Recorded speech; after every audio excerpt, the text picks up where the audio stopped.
Chemical kinetics. ठीक है मेरे प्यारे बच्चों, अगर मैं आपको थोड़ा सा इस चैप्टर के बारे में बताऊं, तो जैसा कि नाम से ही इसके बारे में कुछ ना कुछ चीज़ें क्लियर तो हो ही जा रही हैं। जैसे कि आप देख रहे होंगे यहाँ पर केमिकल का मतलब किससे है सर? रिएक्शन से है। यहाँ पर किससे मतलब है केमिकल का मतलब? सर केमिकल का मतलब यहाँ पर किससे है? रिएक्शन से। और काइनेटिक्स का मतलब बेटा यहाँ पर मोशन से, यानी कि रेट से, या स्पीड भी आप उसको बोल सकते हैं। क्लियर है कि नहीं? तो केमिकल का मतलब हो गया यहाँ पर रिएक्शन से, और काइनेटिक्स का मतलब हो गया बेटा मोशन से, या आप इसको क्या बोल सकते हैं सर? स्पीड से। ठीक है, या इनको हम लोग एक साथ क्या बोल सकते हैं? रेट। ठीक है, रेट ज़्यादा यूज होता है अपनी केमिस्ट्री में, तो रेट बोल सकते हैं। अच्छा, रेट जो होता है बेटा वो ध्यान देना है, जरा ध्यान देना है। रेट हमेशा पॉजिटिव, जैसे कि स्पीड पॉजिटिव होता है ना, रेट हमेशा क्या होगा सर? पॉजिटिव होगा। मान लो कहीं पे अगर आपको लिखा हुआ मिल जाए वेलोसिटी ऑफ रिएक्शन, इसका मतलब हम लोग स्पीड ही समझेंगे। इसका मतलब फिजिक्स वाला आप इसको मत समझ लीजिएगा, फिजिक्स वाला जो वेलोसिटी होता है वो मत समझ लीजिएगा। क्लियर है कि नहीं?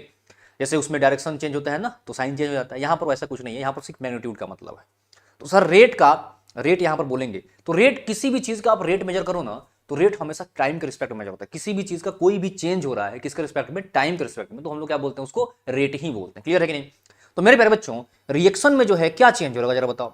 रिएक्शन में क्या चेंज हो रहा होगा? रिएक्शन में कोई रिएक्टेंट जो है क्या बना रहा होगा? कोई ना कोई प्रोडक्ट बना रहा होगा, हाँ या ना? किसी रिएक्टेंट से प्रोडक्ट बन रहा होगा। टाइम के साथ रिएक्टेंट का अमाउंट जो है, रिएक्टेंट का अमाउंट, क्या बोला मैंने? रिएक्टेंट का अमाउंट, नंबर ऑफ मोल घट रहा होगा, प्रोडक्ट का नंबर ऑफ मोल बढ़ रहा होगा। आप कंसंट्रेशन भी बोल सकते इसी चीज को, रिएक्टेंट का कंसंट्रेशन घट रहा होगा, प्रोडक्ट का कंसंट्रेशन बढ़ रहा होगा। क्या मेरी बात को समझ पाए कि नहीं? हाँ या ना? तो मेरे प्यारे बच्चों, टाइम के साथ रिएक्टेंट डिक्रीज करता है, ये डिक्रीज करता है, और आपका प्रोडक्ट जो है इंक्रीज करता है। प्रोडक्ट क्या होता है सर? इंक्रीज करता है। क्या मेरी बात को समझ पाए?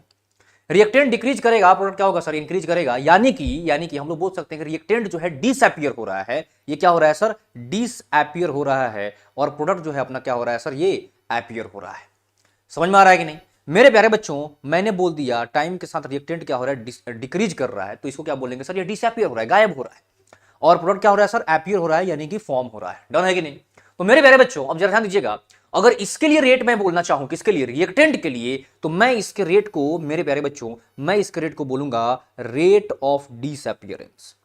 डिसअपीयर होना, गायब हो रहा है, क्या बोलेंगे इसको? Rate of disappearance. अच्छा, और सर अब और जरा इसका बताइए, इसको क्या बोलेंगे सर? रेट ऑफ अपीयरेंस या रेट ऑफ फॉर्मेशन। अब चूंकि इसको डिसअपीयरेंस बोल रहे हैं, इसलिए इसको ROA बोलेंगे, रेट ऑफ अपीयरेंस।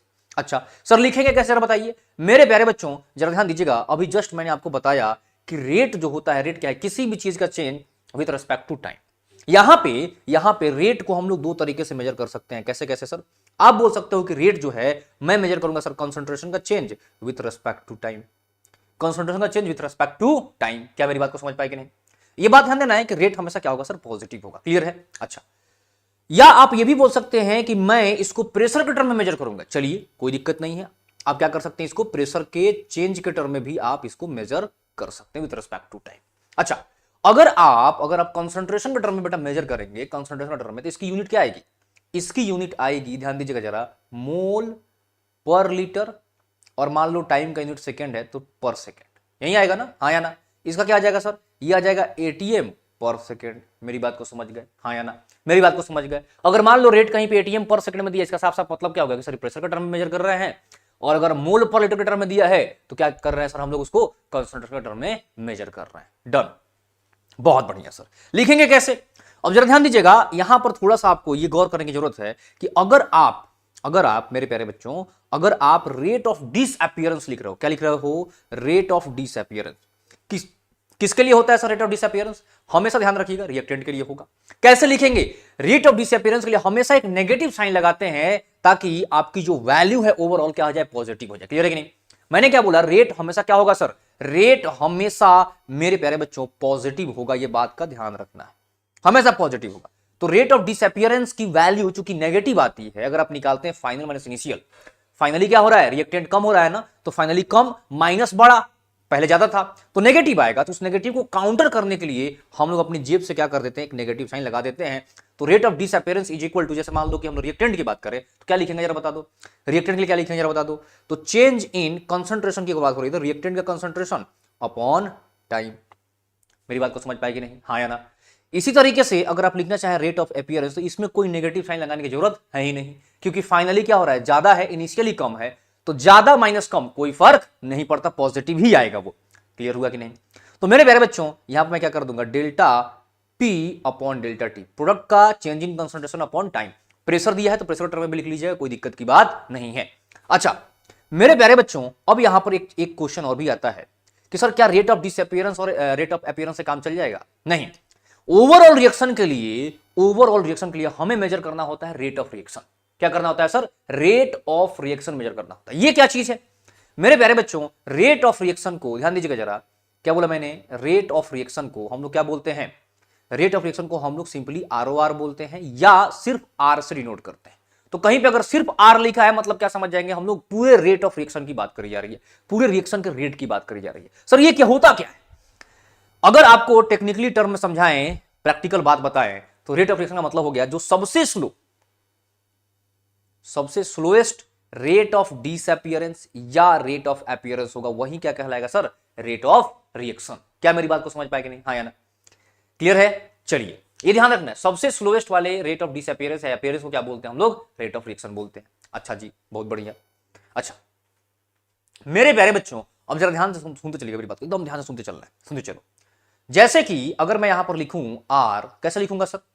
मैं लिखूंगा रेट ऑफ डिसअपीयरेंस या रेट ऑफ अपीयरेंस, किसी का भी, अपॉन अगर उसका स्टाइकोमेट्रिक कोफिशिएंट कर दूंगा, एससी मतलब बेटा स्टाइकोमेट्रिक कोफिशिएंट, तो मुझे क्या मिल जाएगा सर? रेट ऑफ रिएक्शन मिल जाएगा। क्या मेरी बात को समझ पाए कि नहीं? क्या मेरी बात को आप लोग समझ पाए कि नहीं? हाँ या ना? क्लियर हुआ? जल्दी से बताइए फटाफट से। बिल्कुल सर, 100% क्लियर हो गया। चलिए, तो ये हो गया रेट ऑफ रिएक्शन की कहानी। अच्छा सर, इसको हम लोग चाहें एक जनरल रिएक्शन में तो इस तरीके से यूज कर सकते हैं।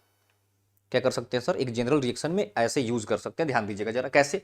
देखो, मान लो अपने पास कोई रिएक्शन है जिसमें कि ए और बी आपस में रिएक्ट करके कुछ बना रहा है सी और डी। हर एक रिएक्शन को बैलेंस करना पड़ता है, तो कुछ ना कुछ उसका स्टाइक्योमेट्रिक कोफिशिएंट आता है जो आगे मल्टीप्लाई होता है। तो मान लेते हैं यहां पर इसका स्टाइक्योमेट्रिक कोफिशिएंट n1 है, इसका स्टाइक्योमेट्रिक कोफिशिएंट बेटा n2 है। ध्यान से सुनिएगा मेरी बात को, समझते चलिएगा।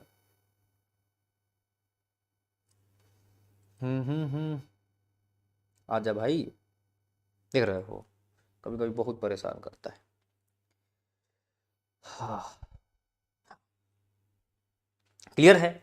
तो ये हो गया अपना क्या सर? ध्यान दीजिए जरा, n1 प्लस n2 b से क्या बन रहा है sir? c plus D. Similarly इसका स्टाइकोमेट्रिक कोफिशिएंट मान लेते हैं n3 है, और इसका बेटा मान लेते हैं n4 है। कुछ ना कुछ स्टाइकोमेट्रिक कोफिशिएंट रहता है। अच्छा, तो सर जरा बताइएगा रेट ऑफ डिसअपीयरेंस कैसे लिखेंगे? सिंपल, जैसे मान लो कि ए का लिखना है तो वहीं ए का चेंज अपॉन टाइम और माइनस साइन जरूर लगा देंगे। लेकिन अगर मैं लिखूं रेट ऑफ रिएक्शन आरओआर, तो क्या लिखूंगा सर? तो मुझे क्या करना पड़ेगा? इसका rate of disappearance upon stoichiometric coefficient. कैसे? माइनस पहले लगाना पड़ेगा, रेट ऑफ डिसअपीयरेंस है तो माइनस साइन लगाना पड़ेगा, अपॉन इसका स्टाइकोमेट्रिक कोफिशिएंट कर दिया मैंने 1 अपॉन n1। ठीक है, और क्या कर दूंगा sir? Delta A upon delta T. हाँ या ना? माइनस और delta A upon delta T क्या बन गया? Rate of disappearance. किसका? ए का, और डिवाइड कर दिया किससे? n1 से, यानी कि उसके स्टाइकोमेट्रिक कोफिशिएंट। तो क्या बन गया सर? ये रेट ऑफ रिएक्शन। अब चाहे आप किसी से भी निकालो ना, सबका बराबर होगा। चाहे आप बी से निकालो, चाहे सी से निकालो, चाहे डी से निकालो, सबका क्या आएगा सर? बिल्कुल इक्वल 100% आने वाला है। क्या मेरी बात को समझ पाए कि नहीं? हाँ या ना? समझ में आ रहा है? इसलिए तो इसको क्या बोल रहे हैं? रेट ऑफ रिएक्शन, पूरे रिएक्शन का रेट है।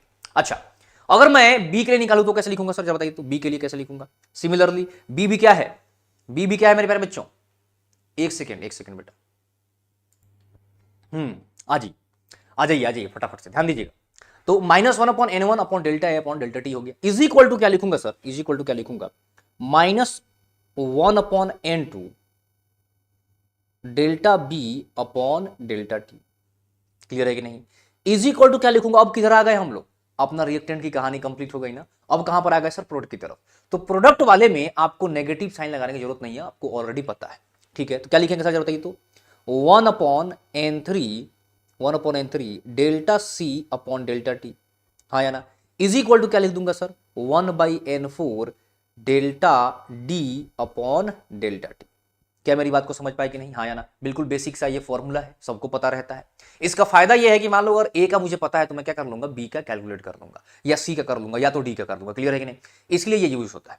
बट आपको एक तरीका बताता हूं, हमें क्वेश्चन में इस फॉर्मूले का यूज नहीं करना है। क्यों बताए तो सर? इसलिए बताए कि मान लो कई बार डायरेक्टली बोल देगा कि इन दोनों के बीच में, ए और बी के बीच में क्या रिलेशन है, तो आप डायरेक्टली क्या कर सकते हैं, इसको लिख सकते हैं। क्लियर है कि नहीं? बट आपको अगर क्वेश्चन पूछ दे कि मान लो ए का कुछ रेट है और सी का रेट बताओ कितना होगा, तो आप इजीली क्या कर सकते हैं, सॉल्व कर सकते हैं। कैसे, मैं बता देता हूं। जैसे मान लो मुझे ए का रेट दिया है आर, कितना रेट दिया है सर, आर दिया है, और मुझसे सी का रेट पूछा जा रहा है। कैसे करूंगा सर, कैसे करूंगा? तो जिसका भी रेट गिवन है ना बेटा, जिसका भी रेट गिवन है, क्या करिए, उसको पकड़िए और उसके स्टाइक्योमेट्रिक कोफिशिएंट से डिवाइड कर दीजिए। सर किसका गिवन है, ए का कितना रेट गिवन है सर, आर, डिवाइड कर दिया मैंने किससे, N1 से। अब जिसका भी पूछ रहा है ना, उसके स्टाइक्योमेट्रिक कोफिशिएंट से मल्टीप्लाई कर दो। जैसे मान लो मुझसे सी का पूछ रहा है, तो मैं क्या कर दूंगा, आर अपॉन N1 है ना, इनटू कर दूंगा सी के स्टाइक्योमेट्रिक कोफिशिएंट यानी कि N3 से। अगर मुझसे डी का पूछेगा तो क्या कर दूंगा, मैं N4 से मल्टीप्लाई कर दूंगा। बी का पूछेगा तो N2 से कर दूंगा। किसमें, आर अपॉन N1 में। जैसे मान लो कि बी का पूछ दिया तो क्या करूंगा मैं, यार बताओ क्या करूंगा मैं, आर अपॉन N1 जो है उसमें मल्टीप्लाई कर दूंगा किससे, N2 से। क्या मेरी बात को समझ पाए कि नहीं, क्या मेरी बात को समझ पाए कि नहीं, हाँ या ना? चलिए सर, वेरी गुड, बहुत बढ़िया, बहुत अच्छी बात है। चलिए आगे बढ़ते हैं। तो इसी में बात आती है सर रेट लॉ की। किसकी बात आती है सर, रेट लॉ की। सर ये रेट लॉ क्या चीज है? मेरे प्यारे बच्चों, रेट लॉ बहुत शानदार चीज है, बताता हूं क्या है। देखिएगा, ध्यान दीजिएगा, जरा समझिएगा सर। रेट लॉ का मतलब हो गया कि ऐसा लॉ जो बताता है कि रेट किस किस फैक्टर्स के ऊपर डिपेंड करता है। वैसे सर रेट किस किस फैक्टर के ऊपर डिपेंड करता है? रेट बेटा डिपेंड करता है कंसंट्रेशन के ऊपर, कंसंट्रेशन चेंज करने पर रेट चेंज होता है। क्लियर है कि नहीं? रेट प्रेशर के ऊपर भी डिपेंड करता है, प्रेशर चेंज करने पर भी रेट क्या होता है सर, चेंज होता है। किसका प्रेशर चेंज करने पर, रिएक्टेंट का। अच्छा, और बताइए सर। सर टेम्परेचर चेंज करने पे भी रेट आपका चेंज होता है। कंसंट्रेशन की बात हो गई, प्रेशर की बात हो गई, टेम्परेचर की बात हो गई, और कैटलिस्ट डालने से भी रेट में क्या होता है, बदलाव आता है, रेट क्या होता है आपका, चेंज होता है। क्लियर है कि नहीं? यानी कि कैटलिस्ट भी आपके रेट ऑफ रिएक्शन को क्या कर सकता है, चेंज कर सकता है, अल्टर कर सकता है। क्लियर है कि नहीं? अच्छा, और भी ढेर सारे प्रैक्टिकल कंडीशन, एक्सपेरिमेंटल कंडीशन के ऊपर भी रेट डिपेंड करता है। मेरी बात को समझ गए कि नहीं, हाँ या ना? तो मेरे प्यारे बच्चों एकदम ध्यान से सुनिएगा, मेरी बात को एकदम गौर से सुनना है। हम लोगों को मात्र 4 फैक्टर पढ़ना है। कौन कौन सा सर? हमें पढ़ना है कंसंट्रेशन प्रेशर का, और हमें पढ़ना है टेम्परेचर का, हमें पढ़ना है कैटलिस्ट का। 4 चीज हो गई। क्लियर है कि नहीं? अब जरा ध्यान दीजिए, समझिएगा सर। एक्सपेरिमेंट किया गया, पता किया गया, तो पता चला कि रेट जो है कंसंट्रेशन बढ़ाने पे ऐसा नहीं कि इंक्रीज ही कर जा रहा है, किसी किसी में डिक्रीज ही कर रहा है, किसी किसी में कोई फर्क ही नहीं पड़ रहा, और कभी कभी इंक्रीज भी कर रहा है। क्या मेरी बात को समझिएगा कि नहीं, हाँ या ना? तो रेट लॉ बोलता क्या, जरा ध्यान से समझिएगा। कोई रिएक्शन है, अगर मान लो कोई रिएक्शन है, सपोज दैट कि ए और बी से कोई प्रोडक्ट बन रहा है। क्या हो रहा है सर? कोई प्रोडक्ट बन रहा है। हम लोग रेट लॉ लिखते हैं रिएक्टेंट्स के लिए। क्लियर है कि नहीं? रिएक्टेंट के लिए रेट लॉ लिखते हैं। मान लो ये रिएक्शन बैकवर्ड होता तो रिएक्टेंट कौन हो जाता, सी और डी। तो हम सी और डी को क्या मान के चलते, रिएक्टेंट मान के चलते, और उसके लिए क्या लिखते, रेट लॉ। क्लियर है? चलिए सर कैसे लिखेंगे रेट लॉ, जरा बताइए तो। मैं लिखूंगा आर इज इक्वल टू के क्या है sir, rate constant, concentration of A का पावर एक्स, कंसंट्रेशन ए का power x into concentration of B का पावर वाई। अच्छा सर, बहुत बढ़िया, क्या बात है मेरे प्यारे बच्चों। अब जरा ध्यान से समझिएगा सर, ध्यान से समझिएगा। ये के जो है, के क्या है सर, रेट कांस्टेंट। ये क्या है, रेट कांस्टेंट। आप ये समझ रहे हैं, डब्बा इंटू ए, डब्बा जो है ना बिग ब्रैकेट में, ए जो है क्या बता रहा है, कंसंट्रेशन ऑफ ए, और बी क्या बता रहा है सर, कंसंट्रेशन ऑफ बी। अच्छा, एक्स क्या बता रहा है, एक्स बता रहा है ऑर्डर विथ रेस्पेक्ट टू ए, और y क्या बता रहा है सर, y बता रहा है order with respect to b। ये ऑर्डर क्या है, यानी कि ये x और y बताएगा कि b के कंसंट्रेशन को चेंज करने पर रेट बढ़ेगा या घटेगा, और बढ़ेगा तो कितना टाइम्स बढ़ेगा ये बताएगा कौन, x या y। x बताएगा a का, y बताएगा b का। क्या मेरी बात को समझ गए कि नहीं? जैसे मान लो मैं बोल दूं कि x की वैल्यू 2 है और मैं कंसंट्रेशन बढ़ा दूं a का 2 गुना, तो इसका मतलब क्या हो जाएगा सर, रेट कितना टाइम्स बढ़ जाएगा, 2 का पावर 2 यानी कि 4 टाइम्स इंक्रीज हो जाएगा। हाँ या ना? और वहीं पे मान लो कि -1 होता तो, जरा बताओ, अगर x की वैल्यू -1 होती तो अगर मैं 2 टाइम्स करता तो रेट कितना टाइम्स बढ़ता, 2 का पावर -1 टाइम्स यानी कि 1/2, आधा हो जाता रेट, है ना? तो किस ऑर्डर से, किस फैक्टर से रेट बढ़ेगा वो बताएगा कौन, आपका ऑर्डर बताएगा। क्लियर है कि नहीं? अच्छा, अब पूरे रिएक्शन की अगर बातचीत हो रही है तो x प्लस वाई को हम लोग बोलते हैं ऑर्डर ऑफ रिएक्शन। क्या बोलते हैं सर इसको, ऑर्डर ऑफ रिएक्शन। आई बात समझे नहीं? और बेटा इसको डिनोट करते हैं किससे, n से, स्मॉल n से इसको डिनोट करते हैं। अच्छा मेरे प्यारे बच्चों, अगर आप जरा ध्यान देंगे इस पूरे चैप्टर में, तो तो आपको एक बात समझ में आएगी कि इस पूरे चैप्टर में हम लोग मैक्सिमम टाइम जो है कैलकुलेट करते हैं किस चीज को, ऑर्डर ऑफ रिएक्शन। किसको, ऑर्डर ऑफ रिएक्शन। आई बात समझ में नहीं? किसको कैलकुलेट करते हैं सर, ऑर्डर ऑफ रिएक्शन को, बहुत इंपॉर्टेंट है। अच्छा, ऑर्डर ऑफ रिएक्शन जो है हम लोग कितने तरीके से निकाल सकते हैं सर, ऑर्डर ऑफ रिएक्शन निकालने के 7 वेज है पता करने के। हालांकि ऑर्डर जो है आपका एक्सपेरिमेंटल क्वांटिटी है। ऑर्डर क्या है सर, एक्सपेरिमेंटल क्वांटिटी है। ये जो ऑर्डर है आपका, ऑर्डर जो है आपका, ये पॉजिटिव भी हो सकता है, नेगेटिव भी हो सकता है, जीरो भी हो सकता है और फ्रैक्शनल भी हो सकता है। ये कुछ भी हो सकता है, क्लियर है कि नहीं? But most of the cases में देखा गया है कि इसकी वैल्यू जो है, इसकी वैल्यू मैक्सिमम 3 तक जाती है, उससे ज्यादा नहीं जाती। क्लियर है कि नहीं? अच्छा, बहुत बढ़िया sir, very good.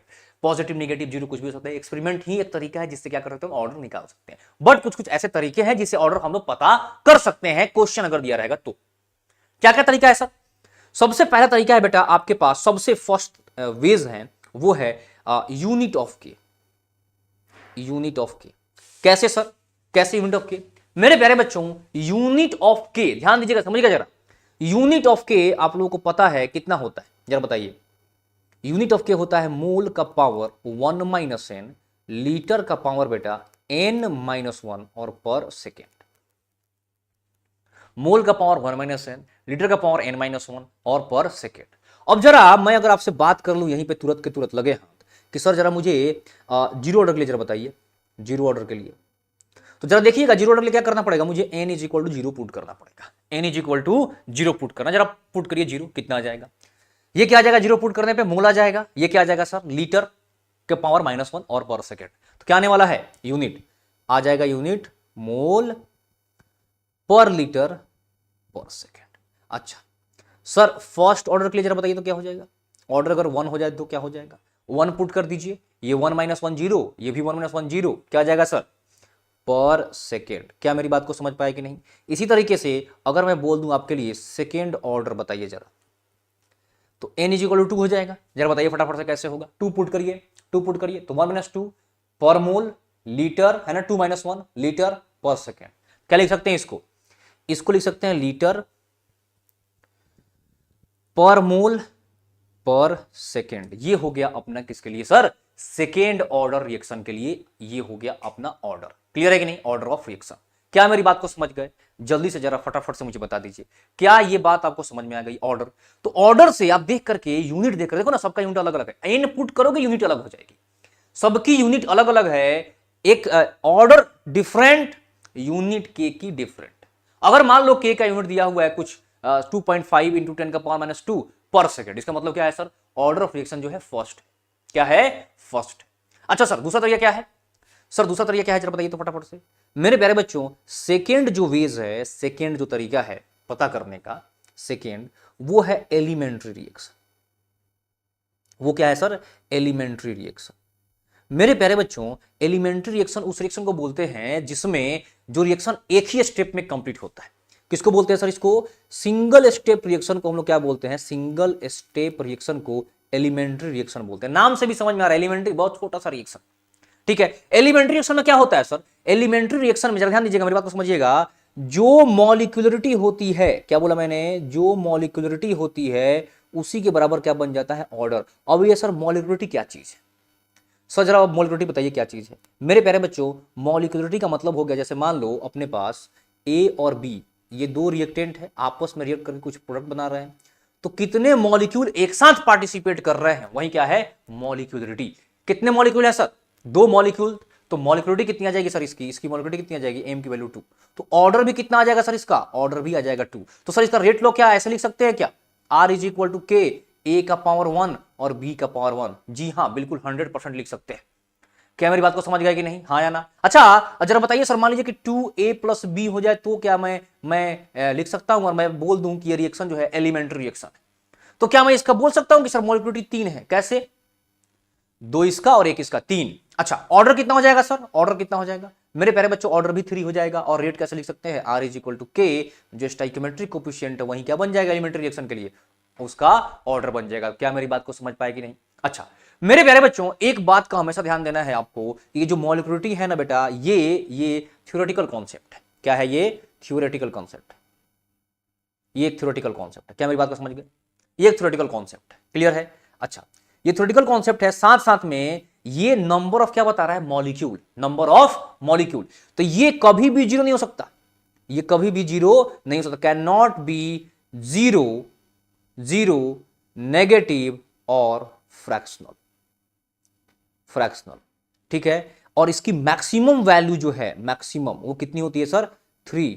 In rare case, in rare case it can be 4, ठीक है। यानी कुल मिला के जो मॉलिक्यूलरिटी होगा आपका क्या हो सकता है, 1 हो सकता है, 2 हो सकता है, 3 हो सकता है, 4 बहुत रेयर केस में बहुत हाई टेम्परेचर पे होता है। अपने लिए 3 ही पॉसिबल वैल्यूज है, 1, 2 एंड 3। मान लो कोई रिएक्शन दिख रहा है जिसमें 4 मॉलिक्यूलरिटी दिख रही है, इसका मतलब क्या है, वो रिएक्शन एलिमेंट्री नहीं है। अच्छा, एक चीज और जरा बताइए मुझे मेरे प्यारे बच्चों, क्या आप बता सकते हैं कि जीरो ऑर्डर रिएक्शन एलिमेंट्री होगा कि नहीं?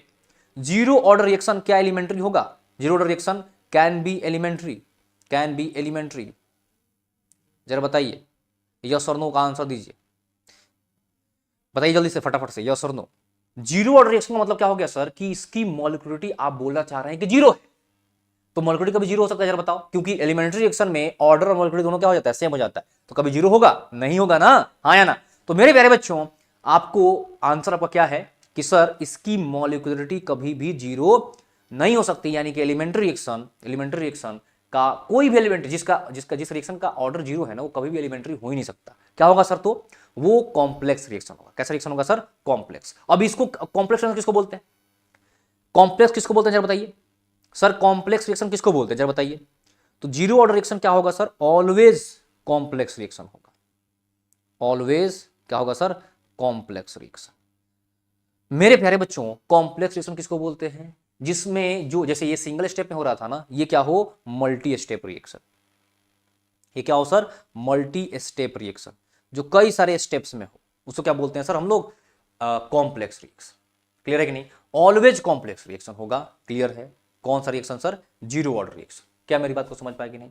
और कॉम्प्लेक्स रिएक्शन किसको बोलते हैं? कॉम्प्लेक्स रिएक्शन उसको बोलते हैं जो मल्टीपल स्टेप्स में होता है। जो स्टेप्स होते हैं वो छोटे छोटे छोटे छोटे एलिमेंट्री स्टेप्स होते हैं। क्या मेरी बात को समझ पाएगी नहीं? चलिए, बहुत बढ़िया। अच्छा सर, तीसरा तरीका क्या है? तीसरा तरीका क्या है सर मेरे प्यारे बच्चों? थर्ड जो वेज है, श्योर शॉर्ट वेज, सबसे इंपॉर्टेंट वेज, वो है सर आपका एक्सपेरिमेंटल मेथड। क्या है? Experimental method. चलिए इधर लिखता हूं मैं, क्या है सर? Experimental method. क्या मेरी बात को समझ पाए कि नहीं? हाँ या ना? क्या मेरी बात को समझ पाए कि नहीं सर? थर्ड और श्योर शॉर्ट जो वेज है वो क्या है सर? Experimental method. क्या निकालने का? ऑर्डर पता करने का। क्लियर हुआ? Experimental method. मेरे प्यारे बच्चों, एक्सपेरिमेंटल मेथड जो है कैसे काम करते हैं बताइए सर। मेरे प्यारे बच्चों, आपको गिवन रहेगा, जरा ध्यान समझिएगा मेरी बात को। आपको गिवन रहेगा कोई रिएक्शन ए और बी से कुछ बन रहा है प्रोडक्ट, ठीक है। आपको ये रिएक्शन, ये जो क्वेश्चन है, दो तरीके से पूछा जाता है। एक तो टेबल के फॉर्म में दे देगा और एक ऐसे लैंग्वेज के फॉर्म में देगा। पहले मैं लैंग्वेज वाला बता देता हूं आपको, फिर टेबल वाला भी बता दूंगा। पहले मैं आपको लैंग्वेज वाला बताता हूं, फिर आपको टेबल वाला भी बता दूंगा। चलिए सर, आपको बोल देगा क्वेश्चन में, आप पढ़ेंगे तो आपको समझ में आएगा कि सर ए जो है, ए के कंसंट्रेशन को डबल कर रहे हैं, तो आपका रेट ऑफ रिएक्शन जो है ROR, वो क्या रहा है सर? 4 टाइम्स इंक्रीज कर, 4 टाइम्स इंक्रीज कर जा रहा है। और वहीं पे बी के कंसंट्रेशन को डबल कर रहे हैं, तो आपका जो रेट ऑफ रिएक्शन है वो क्या हो रहा है सर? हाफ हो जा रहा है। क्या हो जा रहा है? हाफ टाइम्स हो जा रहा है, आधा हो जा रहा है। कैसे सॉल्व करेंगे सर इस क्वेश्चन को, जरा बताइए फटाफट से, कैसे सॉल्व करेंगे? देखिए, इस क्वेश्चन को सॉल्व करने के लिए सबसे पहले तो आप रेट लॉ लिख लीजिए। कैसे लिखेंगे sir rate law? R is equal to K, A का पावर नहीं पता ना, ऑर्डर x, बी का पावर नहीं पता ना, ऑर्डर y। हो गया। अब मुझे x और y निकालना है, बात हो जाएगी कंप्लीट। क्लियर है कि नहीं? चलिए, x किसका है सर? a का, y किसका है? b का। इतना इंटेलिजेंस आपके पास होना चाहिए। जो a के ऊपर पावर है वो x का है, b के ऊपर जो पावर है वो y का है। अब जरा देखो यहां पर क्या बोल रहा है कि a के कॉन्सेंट्रेशन को डबल किया, यानी कि 2 टाइम्स किए। चलो लिखो, 2 का पावर x, दोगुना किए ना, तो 2 का पावर x। क्लियर है कि नहीं? अच्छा, तो रेट ऑफ रिएक्शन क्या हो रहा है सर? 4 गुना हो जा रहा है। लिख दो is equal to 4। That's it sir. x की वैल्यू कितनी आ गई? यहां से x की वैल्यू आ गई 2। कैसे सर 2 आ गई? देखो बताता हूं कैसे आ गई। 2 का पावर x, और 4 को भी आप लिख सकते हो ना 2 का पावर 2। तो जब बेस सेम तो पावर भी सेम, यानी कि x इज इक्वल टू 2। क्या मेरी बात को समझ पाए कि नहीं? क्या मेरी बात को आप लोग समझ पाए कि नहीं? हाँ या ना? क्लियर है? चलिए सर, वेरी गुड। अच्छा, अच्छा, बहुत बढ़िया सर, बहुत बढ़िया, बहुत बढ़िया, बहुत बढ़िया। आइए, 2 का पावर x आपको समझ में आ गया। अब सर y की बारी है, कैसे करेंगे सर? देखो बोल रहा है कि y के कंसंट्रेशन को डबल कर रहा है। चलिए सर, तो y के कंसंट्रेशन को डबल करने का मतलब क्या हो गया? y के कंसंट्रेशन को डबल करने का मतलब क्या हो गया मेरे प्यारे बच्चों? y के कंसंट्रेशन को डबल करने का मतलब क्या लिखेंगे आप? 2 का power y is equal to rate कितना हो गया सर? हाफ, आधा हो गया, यानी कि 1/2। मेरे प्यारे बच्चों, क्या मैं 1/2 को 2 का पावर -1 लिख सकता? 2 का पावर -1 लिख सकता? जरा बताओ तो। अब देखो ना जरा, 2 का पावर y और 2 का पावर -1 बेस सेम, तो पावर भी सेम, तो y इज इक्वल टू -1, यानी कि x की वैल्यू भी आ गई, y की वैल्यू भी आ गई, यानी कि ऑर्डर भी आपको मिल चुका है। तो r इज इक्वल टू के a का पावर 2 और b का पावर -1। ये बात मेरी समझ में आ गई, हाँ या ना? अच्छा लगा? चलो, अब जो है दूसरा जो क्वेश्चन आता है, सेकेंड क्वेश्चन आता है डिफरेंट टाइप का। उसमें बेटा टेबल दिया रहता है। क्या रहता है सर? आपको टेबल दिया रहता है। कैसे, बता देता हूं। जैसे ये टेबल रहेगा आपके पास दिया हुआ, गिवन,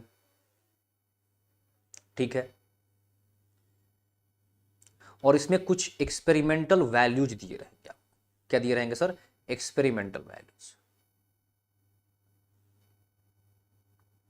और यहां पर बोला रहेगा कि ए और बी, इन दोनों के बीच में रिएक्शन हो रहा है, कुछ इससे प्रोडक्ट बन रहा है। कई बार स्टाइकोमेट्रिक कोएफिशिएंट भी लिखा रहेगा, तो उससे कंफ्यूज नहीं होना है।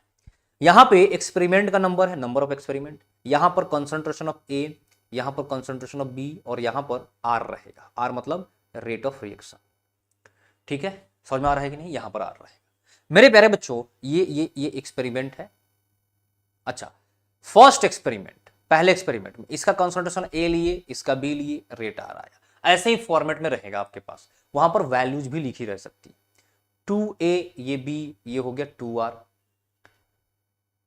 ये a, ये 2b, सर ये हो गया 2r। फोर्थ एक्सपेरिमेंट, ये 2a, ये 2b, सर ये हो गया 4r। ऐसा कुछ एक्सपेरिमेंट आपको दिया रहेगा। हो सकता है कि 3 दिया, हो सकता है कि 4 दिया हो। कैसे सॉल्व करेंगे सर ऐसे क्वेश्चन? आपको सबसे पहले जैसे इसमें लिखे थे ना रेट, वैसे ही लिख दो, पहले रेट लो। कैसे लिखेंगे? एकदम इजी है, वेरी वेरी मच इजी। कैसे? कैसे सर, कैसे लिखेंगे जरा बताइए फटाफट से। मेरे प्यारे बच्चों, आप क्या करिए, फटाक से बिना सोचे समझे, सबसे पहले तो are is equal to K A का पावर एक्स और बी का पावर वाई कर दीजिए। ए का पावर एक्स और बी का पावर वाई कर दीजिए। कर दिए, बहुत अच्छा काम किए सर, बहुत अच्छा काम किए, वेरी गुड। मेरे प्यारे बच्चों, अब आपको क्या करना है? अब देखना है वहां पे जहां पर बी कांस्टेंट, मान लो कि हमें सबसे पहले एक्स निकालना है, तो मैं चेक करूंगा जहां पर बी कांस्टेंट, बी चेंज नहीं हो रहा। कहां कहां पर है सर बी नहीं चेंज हो रहा? एक तो थर्ड और फोर्थ में नहीं चेंज हो रहा, और दूसरा फर्स्ट और सेकंड में नहीं चेंज हो रहा। क्यों क्यों बोल रहा हूं? क्योंकि यहां पर भी 2b, यहां पर भी 2b, ऊपर भी ऊपर भी, हाँ या ना? या तो मैं फर्स्ट सेकंड ले लूं, या सेकंड थर्ड ले लूं, जो मेरे लिए इजी पड़ेगा उसको ले लूंगा। मैं क्या लेता हूं सर? फर्स्ट और सेकंड ले लेता हूं। ले रहे कि नहीं? वहां पर बी में कोई बदलाव नहीं हो रहा। सेम काम करूंगा जब मुझे निकालना होगा वाई, तो मैं चेक करूंगा जहां पर एक्स चेंज नहीं हो रहा है। क्लियर है कि नहीं? पहले देखो, पहले एक्स को कैलकुलेट करते हैं, सबसे पहले एक्स कैलकुलेट करते हैं। एक्स के लिए क्या करेंगे? वाई वाले को कांस्टेंट चेक करेंगे कि वहां वो कहां पर कांस्टेंट। चलो आ जाओ आ जाओ आ जाओ। तो मेरे प्यारे बच्चों, एकदम जरा ध्यान से सुनिएगा मेरी बात को, एकदम ध्यान से गौर से सुनते चलना। क्या करूंगा सर? जब तक फटाफट से मैं करूंगा जहां पर ए चेंज हो रहा है। किसमें किसमें चेंज हो रहा है सर? ए फर्स्ट में और सेकंड में चेंज हो रहा है। कितना टाइम्स हुआ? 2 टाइम्स हुआ, यानी कि 2 का पावर एक्स। जैसे यहां पर किए थे ना, यहां पर लिखा हुआ था, यहां पर देखना होगा आपको कितना टाइम्स हुआ। 2 गुना हुआ। रेट कितना टाइम्स हुआ बेटा? वो भी 2 टाइम्स हुआ। देख रहा है ना, आर से 2 आर हो गया, 2 टाइम्स। तो यहां पर आप देख रहे होंगे power same, base same, power same, यानी कि एक्स की वैल्यू कितनी आ गई सर? 1 आ गई। अजी वाह, क्या बात है सर, अब कॉन्फिडेंस आ रहा है, आ रहा है ना? चलो देखो, और फिर से वही काम, कहां कहां पर sir be constant, a constant है? फर्स्ट में और थर्ड में, या सेकेंड में और फोर्थ में। मैं फर्स्ट और थर्ड को लेता हूं। इसमें क्या हो रहा है सर? बी से 2b बन रहा है, और रेट आर से 2r। लिख दो, लिख दो, 2 का पावर वाई, अब बी की बात हो रही है ना, तो power Y is equal to 2। तो sir y is equal to भी क्या आ गया? 1। अब पुट कर दो तो आंसर आ जाएगा, यानी कि क्या आ जाएगा sir? r is equal to K A का पावर 1 और b का पावर 1। अच्छा, वाह क्या बात है सर, समझ में आ गया, कॉन्फिडेंस भी आ गया, बहुत बढ़िया, यही तो चाहिए था। ठीक है, अब क्वेश्चन आ जाएगा इस पे, तो आप लोग 100% सॉल्व कर लोगे, कोई दिक्कत की बात नहीं। क्लियर है कि नहीं? आ गया ये बात समझ में? तो अभी तक हम लोगों ने 3 तरीका सीख लिया। किसका सर? एक्सपेरिमेंटल मेथड तक पहुंच गए, कैलकुलेट करना सीख गए। अब आप इसे चाहो तो कॉम्प्लेक्स का भी निकाल सकते हो, चाहो तो एलिमेंट्री का भी निकाल सकते हो। एलिमेंट्री में तो कुछ करना ही नहीं है, अगर एलिमेंट्री रिएक्शन बोल दिया इसका मतलब क्या है, जो मोलिकुलरिटी है वही क्या है उसका ऑर्डर, हाँ ना, बहुत ईजी है। एक्सपेरिमेंटल कैलकुलेट कर लिए। अब जरा देखिएगा, ध्यान से समझिएगा सर, एक होता है आरडीएस मेथड, एक होता है आरडीएस मेथड। इसको भी यूज करते हैं हम लोग किसके लिए? कॉम्प्लेक्स रिएक्शन के लिए। आरडीएस का फुल फॉर्म है बेटा रेट डिटरमाइनिंग स्टेप मेथड। क्या? रेट डिटरमाइनिंग स्टेप मेथड, ठीक है, आरडीएस मेथड। ये क्या है सर? आरडीएस मेथड बोलता है कि जो सबसे स्लो स्टेप होता है ना, सबसे स्लो स्टेप, सबसे स्लो स्टेप वही होता है आरडीएस स्टेप, वही रेट डिटरमाइन करता है, रेट डिटरमाइनिंग स्टेप। वही क्या होता है सर? Rate determining step. जैसे मान लो कोई रिएक्शन है अपना A2 प्लस B2 से बेटा कुछ बन रहा है अपना AB, ऐसा कुछ प्रोडक्ट बन रहा है, ठीक है, और इस रिएक्शन कई सारे स्टेप्स में हो रहा है, कई सारे स्टेप्स में हो रहा है। तो जैसे कि ये रिएक्शन S1 पहले स्टेप में हो रहा है, A2 डिसोसिएट कर रहा है और क्या बना रहा है सर? A और A बना रहा है, बहुत अच्छा। दूसरे स्टेप में B2 डिसोसिएट हो रहा है और ये B और B बना रहा है। तीसरे स्टेप में आपका A और B आपस में मिल करके AB बना रहा है। यहां पे एक चीज आपको पक्का पक्का 100% गिवन रहेगा कि कौन सा स्टेप स्लो, कौन सा आपका फास्ट है। क्या बोला था ना, स्लो स्टेप। तो यहां पर बोला जा रहा है कि सर ये जो पहला स्टेप है ये स्लो स्टेप, और ये जो दूसरा स्टेप है ये फास्ट है, और तीसरा भी फास्ट है। अच्छा सर, मान लीजिए कोई 2 स्टेप स्लो दे देगा तो बेटा एक ही देगा, आपको टेंशन लेने की जरूरत नहीं है, बिल्कुल भी एक ही स्टेप स्लो आएगा आपके पास। यानी कि ये जो स्टेप स्लो है वो क्या हो गया सर? यही बन गया अपना आरडीएस। तो ये स्टेप बन गया बेटा आरडीएस स्टेप, है ना। तो इसी से क्या करना, आपको रेट बताना। यानी कि आपको पता है ना कि एलिमेंट जो कॉम्प्लेक्स रिएक्शन होता है छोटे छोटे एलिमेंट्री रिएक्शंस में होता है ना। तो यानी कि ये एक एलिमेंट्री रिएक्शन हो गया, यानी कि जो कॉम्प्लेक्स रिएक्शन था वो 3 एलिमेंट्री स्टेप्स में टूट गया, 3 सारे के सारे एलिमेंट्री स्टेप्स है। अब ये भी एलिमेंट्री और वो सबसे स्लो, तो इसी पे पूरा का पूरा रेट डिपेंड करेगा, समझ गए कि नहीं? तो जो इसकी मॉलिक्यूलरिटी होगी वही क्या बन जाएगा? ऑर्डर बन जाएगा। याद करो जरा, एलिमेंट्री के बारे में बात किए थे ना। यानी कि आप बोल सकते हो यहां पे R is equal to K into A2 का पावर 1, क्योंकि स्टाइकोमेट्रिक कोएफिशिएंट कितना है? 1 है। यही हो गया, बी के ऊपर डिपेंड ही नहीं कर रहा। क्या मेरी बात को समझ पाएगी नहीं? हाँ या ना? तो ये बन गया क्या सर? इसका रेट लॉ। अच्छा, यहां पर एक चीज समझो जरा, ध्यान समझना। मान लो कि इसको बोल देता सर स्लो, इसको बोल देता स्लो, तो क्या करते? ए आता और बी आता। तो ए और बी जरा गौर करिएगा, क्या मेन रिएक्शन में दिख रहे हैं? क्या आपको ए और बी नहीं दिख रहा है? क्या दिख रहा है? A2 दिख रहा है, B2 दिख रहा है कंबाइंड फॉर्म में, और फिर ए और बी दिख रहा है कंबाइंड फॉर्म में, सिंगल सिंगल ए नहीं दिख रहा है। तो जो सिंगल सिंगल ए है ये है इंटरमीडिएट प्रोडक्ट। क्या है? Intermediate product. और रेट लॉ में कभी भी इंटरमीडिएट प्रोडक्ट नहीं लिखते हैं, समझ गया कि नहीं? उसको हटाना पड़ेगा। कैसे हटाते हैं? ऐसे मान लो कि यहां पर ए और बी आ जाता तो बोला रहता कि यहां पर इक्विलिब्रियम है, यहां पर इक्विलिब्रियम है, और इक्विलिब्रियम का यूज करके, इक्विलिब्रियम कांस्टेंट का यूज करके आप क्या कर सकते थे? इसको हटा सकते थे। चलिए सर नेक्स्ट आगे बढ़ते हैं, ध्यान दीजिएगा जरा, समझिएगा। फोर्थ और फिफ्थ जो जो आपका है, फिफ्थ तरीका, फिफ्थ मेथड, वो है सर इंटीग्रेटेड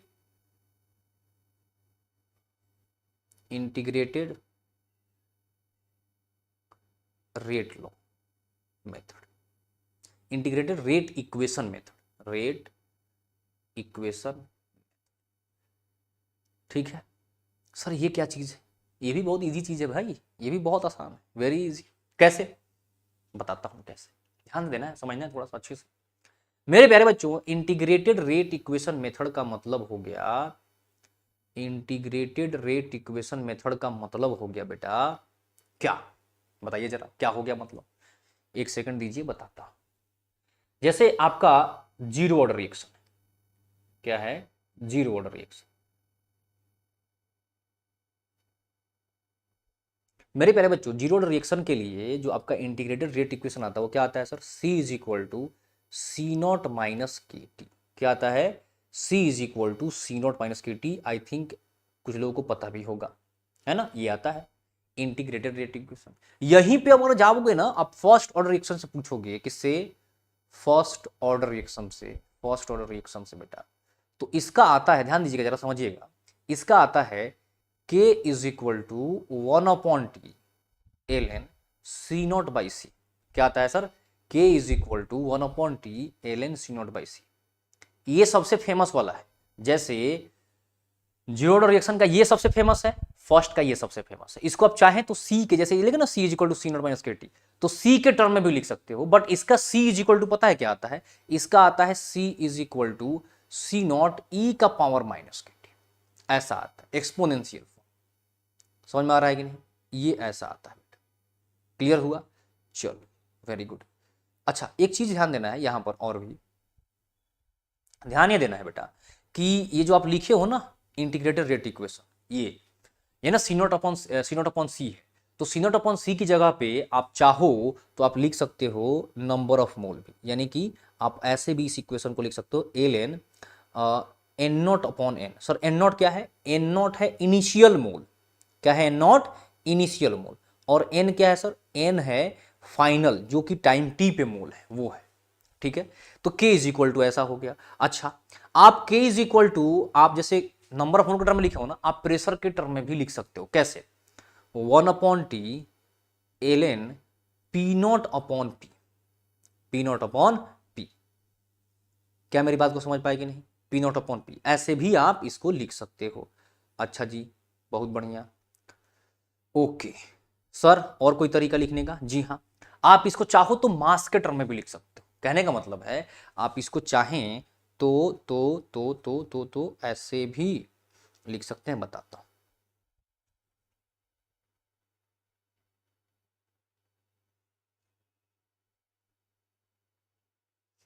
आप इसको चाहे तो ऐसे भी लिख सकते हैं, देखिएगा ध्यान दीजिएगा जरा समझिएगा sir, k is equal to 1/T ln m0/m, आप इसको ऐसे भी लिख सकते हैं, समझ में आया, आप इसको ऐसे भी लिख सकते हैं, ठीक है, चलो वेरी गुड। अच्छा अब देख रहा हो ना, देखो दोनों का क्या है, डिफरेंट है, दोनों का क्या है सर, डिफरेंट, इसका भी अलग है उसका भी अलग है, दिख रहा है ना, हाँ या ना, इसका C is equal to C naught E, C is equal to C naught minus K T है, इसका देखो C is equal to C naught into E का पावर माइनस के टी, दिख रहा है नहीं, काफी डिफरेंट है दोनों। अब इसी तरीके से अगर आप जाओगे ना सेकेंड ऑर्डर का निकालने के लिए, हालांकि सेकेंड ऑर्डर अपने सिलेबस में है नहीं, फिर भी मैं बता देता हूं आपको, सेकेंड ऑर्डर का निकालने के लिए, सेकेंड ऑर्डर रिएक्शन का, तो वो कुछ इस तरीके से आता है, वो आता है k is equal to 1/T 1/c minus 1/c naught, ठीक है, 1/c माइनस 1/c। ये क्या बात समझ में आ गई, आ गई बात समझ में, हाँ या ना। अब जाकर देखो ना जरा, तीनों का इंटीग्रेटेड रेट इक्वेशन क्या है सर, बिल्कुल ही डिफरेंट, बिल्कुल ही क्या है, डिफरेंट है, समझ में आ रहा है कि नहीं, क्लियर हुआ, हाँ या ना। तो मेरे प्यारे बच्चों जरा ध्यान दीजिएगा, सिक्स्थ जो तरीका है, छठा जो तरीका है सिक्स्थ, तो सिक्स्थ वेज जो है वो है हाफ लाइफ, वो क्या है sir, half life. Half life भी तीनों रिएक्शन के क्या होते हैं, अलग होते हैं, तीनों रिएक्शन के हाफ लाइफ अलग होते हैं। मेरे प्यारे बच्चों हाफ लाइफ का मतलब होता है, हाफ लाइफ का मतलब होता है जो अमाउंट है रिएक्टेंट का, अमाउंट ऑफ रिएक्टेंट जो है वो क्या हो चुका है, आधा हो चुका है, हाफ हो चुका है, क्लियर है कि नहीं, आधा हो चुका है। इसको बेटा डिनोट करते हैं हम लोग टी हाफ से, या समटाइम आप इसको डिनोट कर सकते हैं टी 50% से, या आप इसको टी 0.5 से भी डिनोट कर सकते हैं। ये सब क्या रिप्रेजेंट कर रहे हैं सर, हाफ लाइफ को ही रिप्रेजेंट कर, क्लियर हुआ कि नहीं। अच्छा मेरे प्यारे बच्चों अगर आप जा करके कैलकुलेट करेंगे जीरो ऑर्डर रिएक्शन के लिए, किसके लिए सर, जीरो ऑर्डर रिएक्शन के लिए, तो बेटा इसका हाफ लाइफ जो आता है टी हाफ ये आता है C0/2k, क्या आता है सर, C0/2k, क्लियर हुआ कि नहीं, C0/2k ये आता है सर इसका हाफ लाइफ। कैसे आएगा, इजी है, देखो ना आप, हाफ लाइफ का मतलब क्या हो गया कि आधा रिएक्टेंट हो गया, तो C की वैल्यू कितनी हो जाएगी, C0/2 है ना, आधा हो गया C0/2, तो C0/2 is equal to C0 minus K T, तो वहां से क्या कर सकते हो आप, इजिली सॉल्व कर सकते हो। अच्छा सर जीरो ऑर्डर रिएक्शन के लिए तो ये आ गया, तो सर फर्स्ट के लिए क्या आ जाएगा, बिल्कुल इजी है बेटा, फर्स्ट के लिए क्या आ जाता है सर, फर्स्ट ऑर्डर रिएक्शन के लिए ये चीज, फर्स्ट ऑर्डर के लिए क्या आती है सर, फर्स्ट ऑर्डर के लिए आता है T half is equal to ln 2/k, क्या आता है सर, ln 2/k, ln मतलब कि वहीं आपका नेचुरल लॉग 2 इसकी वैल्यू कितनी होती है सर, इसकी वैल्यू 0.692 है ना। ln2 की वैल्यू कितनी होती है, ln2 इज इक्वल टू बेटा होता है 0.692, आप इसको लगभग 0.7 भी बोल सकते हैं, कोई दिक्कत की बात नहीं है। ठीक है, तो ये हो गया सर किसके बारे में, ये हो गया half life first order reaction के बारे में। अच्छा अच्छा, बहुत बढ़िया सर, सेकेंड का भी बता दीजिए लगे हाथ। बिल्कुल बता देता हूं बेटा, बिल्कुल टेंशन लेने की जरूरत नहीं, बता देता हूं। ठीक है, बता देता हूं आपको मेरे प्यारे बच्चों, आपको मैं बता देता हूं किसके बारे में, हाँ सेकेंड ऑर्डर रिएक्शन के बारे में।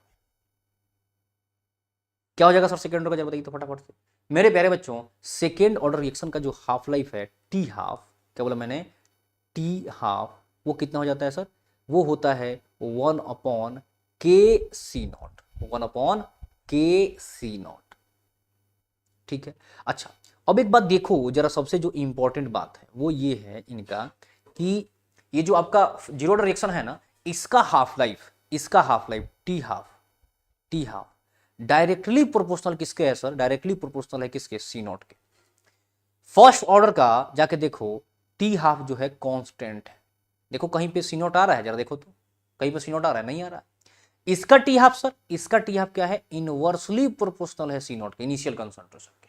कहने का मतलब ये है कि अगर मैं इनिशियल कंसंट्रेशन को बढ़ा दूं, मान लो पहले 2 मोलर लिया था, अभी 4 मोलर कर दूं, तो जीरो रिएक्शन का हाफ लाइफ बढ़ जाएगा, इसके ऊपर कोई फर्क नहीं पड़ेगा, बिल्कुल कांस्टेंट है। या क्या हो जाएगा सर, घट जाएगा, देखिए जरा C0, क्लियर है कि नहीं, 1/C0। तो इसको कंबाइंड फॉर्म में हम लोग ऐसे लिख सकते हैं, T half directly proportional to C0 का पावर 1- है, ऐसे n की वैल्यू आप पुट करिए और आपका क्या हो जाएगा सर, हाफ लाइफ किस तरीके से डिपेंड कर रहा है वो आपको मिल जाएगा। जैसे n की जगह पर आप सर 0 पुट करो तो T half directly proportional to क्या आ जाएगा, C0। n की जगह पर 1 पुट करो तो T half directly proportional to c का पावर 0। किसी भी चीज का पावर 0 मतलब क्या होता है कि उसके ऊपर वो चीज डिपेंड नहीं कर रही। और जरा 2 पुट करो तो 1 - 2 कितना आ जाएगा सर, -1, यानी कि C0 का पावर -1 यानी कि 1/C0। बात समझ में आ रहा है कि नहीं, तो ये पूरा का पूरा कंबाइंड फॉर्म है, देख रहे हो ना, तीनों का हाफ लाइफ क्या है, अलग तरीके से बिहेव कर रहा है। मैं अगर ये बोल दूं क्वेश्चन में कि हाफ लाइफ जो है बढ़ाने पे बढ़ जा रहा है, इसका मतलब क्या है, क्या ऑर्डर है जरा बताओ, जीरो ऑर्डर। मैं ये बोल दूं कि हाफ लाइफ तो बिल्कुल कांस्टेंट है, क्या है मतलब, फर्स्ट ऑर्डर। मैं बोल दूं कि 2 गुना किए किसको, कंसंट्रेशन को, इनिशियल कंसंट्रेशन को, बट दिखा कि हाफ लाइफ आधा हो गया, मतलब क्या है सर, हाफ लाइफ घट गया ना, मतलब क्या है, ये सेकेंड ऑर्डर रिएक्शन है। क्लियर है कि नहीं, डन, आ गया बात समझ में मेरे प्यारे बच्चों। इसके बाद एक चीज आता है pseudo order reaction. Pseudo order reaction मतलब क्या होता है, सूडो ऑर्डर रिएक्शन का उसमें क्या होता है कि एक जो कंपोनेंट है वो बहुत ज्यादा अमाउंट में है। एक जैसे मान लो कि ए और बी है, मान लो मैं बोल दूं कि एलिमेंट्री रिएक्शन, क्या है, एलिमेंट्री रिएक्शन ही है, एलिमेंट्री रिएक्शन सपोज दैट मैं बोल दूं, तब क्या लिखते हैं इसका, R = K/A × B लिखते थे, हाँ या ना। मैं यहां पर ये बोल दूं कि जो B जो है, B, ये जो B है, कंसंट्रेशन ऑफ B, ये बहुत ज्यादा है, ये वेरी हाई। जैसे मान लो कोई चीज आप पानी में डालते हो तो पानी का कंसंट्रेशन क्या रहता है, बहुत ज्यादा रहता है, 55.5, बहुत ज्यादा है। आप मान लो कि पानी में एसिड डालते हो तो एसिड ज्यादा सही डालोगे, पानी सॉल्वेंट है तो पानी का कंसंट्रेशन बहुत ज्यादा है, तो पानी का कंसंट्रेशन बहुत ज्यादा है तो वो पानी का कंसंट्रेशन कांस्टेंट रहता है, चेंज नहीं होता। समझ में आ रहा है कि नहीं, बहुत ज्यादा कोई चीज है तो उसका कंसंट्रेशन चेंज नहीं होता। तो मेरे प्यारे बच्चों, जो चीज बहुत ज्यादा है ना वो कांस्टेंट हो जाता है, तो ये जो दिख रहा है ना ये कांस्टेंट हो जाता है। अब कांस्टेंट हो गया, चेंज ही नहीं हो रहा है, तो इसका इसका अमाउंट घटाने बढ़ाने में कोई मतलब है ही नहीं। बहुत ज्यादा है ना तो कांस्टेंट हो गया, घटेगा बढ़ेगा कोई फर्क नहीं पड़ेगा। क्या मेरी बात को समझ पाए कि नहीं, कमाल की बात है, घटेगा बढ़ेगा ही नहीं ना, घटेगा बढ़ेगा ही नहीं, समझ में आ रहा है कि नहीं, इतना ज्यादा है ये। ठीक है, और बढ़ेगा घटेगा भी तो कोई खास फर्क दिखाई नहीं देगा। जैसे मान लो मैं बोलूं कि जो आपका ए है 0.1 है और बी जो है 100 है, जरा देखो अगर ए जो है 0.1 है, कितना है 0.1, अगर ये पूरा गायब भी हो जाएगा ना, जीरो हो जाएगा, ये जीरो हो जाएगा, जो कि कंप्लीट होने पे होगा, जो कि कंप्लीट होने पे होगा। फिर भी अगर देखो ये कितना होगा, 100 में से कितना जाएगा 0.1। बात समझ में आ रहा है कि नहीं, कितना हो गया जरा बताओ, लगभग बोलोगे नहीं कि ये कितना है सर, 100 ही है। आया समझ में कि नहीं, तो क्या कर देते हैं हम लोग उसको कांस्टेंट मान लेते हैं और इस कांस्टेंट को k के साथ मल्टीप्लाई कर देते हैं, तो अपना r = क्या आ जाता है, k'(a). इस k' में क्या मल्टीप्लाई है, इस k' में मल्टीप्लाइड है क्या, आपका b। हाँ, बहुत बढ़िया सर, वेरी गुड, क्या बात है। तो ये क्या बोलेंगे सर, इसको सूडो फर्स्ट ऑर्डर रिएक्शन, क्या बोलेंगे सर इसको, सूडो फर्स्ट ऑर्डर रिएक्शन। समझ में आ रहा है कि नहीं। इसके बाद बारी आती है सर टेम्परेचर की, किसकी? टेम्परेचर की, इफेक्ट ऑफ टेम्परेचर। मेरे प्यारे बच्चों एक बात हमेशा ध्यान रखिएगा, अगर हम बात करते हैं इफेक्ट ऑफ टेम्परेचर की, किसकी? इफेक्ट ऑफ टेम्परेचर की, तो इसमें दो चीज बड़ा इंपॉर्टेंट है, एक तो है आपका आर्हेनियस इक्वेशन और दूसरा है आपका टेम्परेचर कोफिशिएंट। क्या है सर? आर्हेनियस इक्वेशन और टेम्परेचर कोफिशिएंट। दूसरी चीज कि आप एक बात ध्यान रखिएगा, on increasing temperature rate of reaction क्या होता है सर? इंक्रीज करता है। ठीक है, और ये देखा गया कि अगर टेम्परेचर में इंक्रीमेंट 10 डिग्री सेल्सियस का हो, कितने का? 10 का हो, जैसे मान लो कि RT है एक रेट T टेम्परेचर पे, मैंने क्या कर दिया? 10 डिग्री सेल्सियस इंक्रीज कर दिया टेम्परेचर, या 10 केल्विन इंक्रीज कर दिया, दोनों का मतलब सेम ही है, डिफरेंस दोनों का सेम ही है। मान लो 25 पे था, 35 पे कर दिए, तो जो RT+10 आया ना बेटा, RT+10, अगर इनका रेशियो ले रेट का, तो ये जो रेशियो होता है इसको बोलते हैं टेम्परेचर कोफिशिएंट अल्फा। क्या बोलते हैं सर? इस रेशियो को टेम्परेचर कोफिशिएंट अल्फा बोलते हैं। समझ में आ रहा है कि नहीं? क्या बोलते हैं इसको? रेशियो को टेम्परेचर कोफिशिएंट अल्फा बोलते हैं बेटा। समझ में आ रहा है कि नहीं? अच्छा, ये जो अल्फा की वैल्यू है ना, ये जो अल्फा की वैल्यू है ये 2 से 3 के बीच में रहती है, यानी कि इसकी वैल्यू 2 गुना 3 गुना के आसपास रहता है। यानी कहने का मतलब ये है कि अगर आप टेम्परेचर बढ़ाते हो ना 2 से 10 डिग्री सेल्सियस के आसपास में, ठीक है, तो आपका जो रेट है वो 2 से 3 टाइम्स इंक्रीज हो जाता है। यही इसका मतलब। इसी को क्या बोलते हैं सर? Temperature coefficient. अल्फा क्या है अपना? Temperature coefficient. अरे भैया क्या बात है, ये क्या है sir? TC, temperature coefficient. Ticket check करना है, ठीक है, टेम्परेचर कोफिशिएंट, ये बन गया अपना इफेक्ट ऑफ टेम्परेचर की कहानी पहली हो गई। अच्छा सर, मान लीजिए कि अगर कहीं पे मुझे 10 डिग्री सेल्सियस का नहीं बड़ा सा गैप दिया हो, जैसे 10 डिग्री सेल्सियस पे था या 25 डिग्री सेल्सियस पे था, मैंने क्या कर दिया सर? उसको 105 पे कर दी, तो कैसे सॉल्व करेंगे? बहुत ईजी है, देखो कैसे सॉल्व करेंगे। उसके लिए एक जनरलाइज फॉर्मूला है, उसको ध्यान रखना है आपको। RT+ΔT, यानी कितने का चेंज आया टेम्परेचर में। जैसे मान लो कि 10 पे था, आपने इसको 50 पे कर दिया, कितने का डेल्टा में चेंज आया यार बताओ? डेल्टा टी कितना हो गया? 40 हो गया। समझ में आ रहा है कि नहीं? 40 हो गया, तो ये हो गया delta T upon RT is equal to alpha, जो भी इसका टेम्परेचर कोफिशिएंट होगा उसका पावर डेल्टा टी, जो टेम्परेचर में चेंज आया, अपॉन 10 ये हो जाएगा। समझ में आ रहा है कि नहीं? क्लियर हुआ कि नहीं? हाँ या ना? अच्छा, मान लो मैं बोल दूं यहां पे कि सर यहां पर अल्फा इज इक्वल टू 2 है, अल्फा इज इक्वल टू 2 है, तो जरा बताइए इनिशियल रेट अगर R था तो RT था, RT जो अगर R था सपोज दैट, तो अब जरा बताइए मुझे R50 कितना हो? R50 कितना हो? कैसे करेंगे सर सॉल्व? जरा बताइए तो इसको कैसे सॉल्व करेंगे? बहुत इजी है, कैसे करेंगे सर? R50 को कैसे लिख सकते हैं सर? R10, RT है ना, R10 प्लस 40 ना, 50 हो जाएगा, हाँ है ना, और ये R10 इज इक्वल टू 2 का पावर, बड़ा गैप है ना, कितने का डेल्टा है सर? 10 का, तो 40 अपॉन 10। सर समझ में आएगा नहीं? तो R50 अपॉन R, चूंकि R10 कितना है? R10 है 50 और 2 का पावर आ जाएगा 4, तो सर क्या आ जाएगा? R50 इज इक्वल टू 2 का पावर 4, यानी कितना? 16R, यानी कि 16 गुना क्या हो जाएगा आपका? टेम्परेचर बढ़ जाएगा, 16 टाइम्स टेम्परेचर इंक्रीजेस। ये है टेम्परेचर कोफिशिएंट की कहानी, समझ में आ गई होगी। चलिए सर, अब बात कर लेते हैं किसके बारे में? आर्हेनियस के बारे में। किसके बारे में सर? आर्हेनियस के बारे में। आ जाइए, ध्यान दीजिए जरा आर्हेनियस के बारे में। आर्हेनियस इक्वेशन जो है, ध्यान से समझना है, वो क्या बोलता है? वो बोलता है, वो एक्चुअली ना आपके इफेक्टिव कोलिजन थ्योरी के ऊपर बेस्ड। आर्हेनियस इक्वेशन किसके ऊपर बेस्ड है सर? Effective collision theory. ये क्या है सर इफेक्टिव कोलिजन थ्योरी? मेरे प्यारे बच्चों, ये इफेक्टिव कोलिजन थ्योरी का मतलब ये होता है कि अगर किसी रिएक्टेंट से प्रोडक्ट बनना है, अगर क्या बोल रहा हूं मैं, किसी रिएक्टेंट से अगर प्रोडक्ट को बनना है, किसी रिएक्टेंट से प्रोडक्ट का फॉर्मेशन होना है, तो आपको ध्यान से सुनिएगा मेरी बात को, किसी रिएक्टेंट से, क्या बोला मैंने? किसी रिएक्टेंट से अगर प्रोडक्ट का फॉर्मेशन होना है, ठीक है, तो उसको दो कंडीशन को फुलफिल करना पड़ेगा। क्या क्या? पहली चीज तो उसकी जो एनर्जी है, किसकी एनर्जी जो है रिएक्टेंट की, वो क्या होनी चाहिए? थ्रेशोल्ड एनर्जी से ज्यादा होनी चाहिए। ईटी से ज्यादा, थ्रेशोल्ड एनर्जी मतलब मिनिमम एनर्जी जो चाहिए रिएक्शन को होने के लिए, उससे ज्यादा होनी चाहिए। दूसरी चीज, उसका ओरिएंटेशन, जैसे ए और बी के बीच में रिएक्शन हो रहा है ना, तो इनका ओरिएंटेशन बिल्कुल सेम, ताकि मैक्सिमम इंपैक्ट पड़े। तो ही क्या होगा सर? अगर दोनों ये फुलफिल हो रहा है तो ही क्या होगा? आपका प्रोडक्ट का फॉर्मेशन होगा। इनमें से एक भी फेल हो जाएगा, प्रोडक्ट नहीं बनेगा। मान लो कि ए ऐसे जा रहा है और बी इधर भाग गया, तो फिर प्रोडक्ट नहीं बनेगा, चाहे कितना भी एनर्जी रहे। या अगर ओरिएंटेशन सही है और आपका थ्रेशोल्ड एनर्जी नहीं है, एनर्जी ही नहीं है उतना, तो भी मैक्सिमम इंपैक्ट नहीं लग पाएगा और प्रोडक्ट का फॉर्मेशन नहीं हो पाएगा।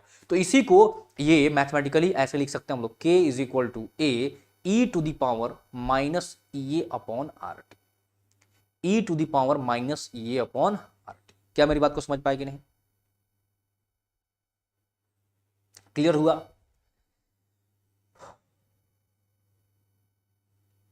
जरा जल्दी से बता दिया जाए सर, समझ में आया कि नहीं? डन? चलिए, वेरी गुड, बहुत अच्छी बात है सर, बहुत बढ़िया बहुत बढ़िया बहुत बढ़िया। K is equal to A E to the power minus E upon R T. अब यहां पर बेटा जो R है ना, R, इसको क्या, इसकी वैल्यू क्या लेनी है? R की वैल्यू ये डिपेंड करता है यूनिट ऑफ E के ऊपर।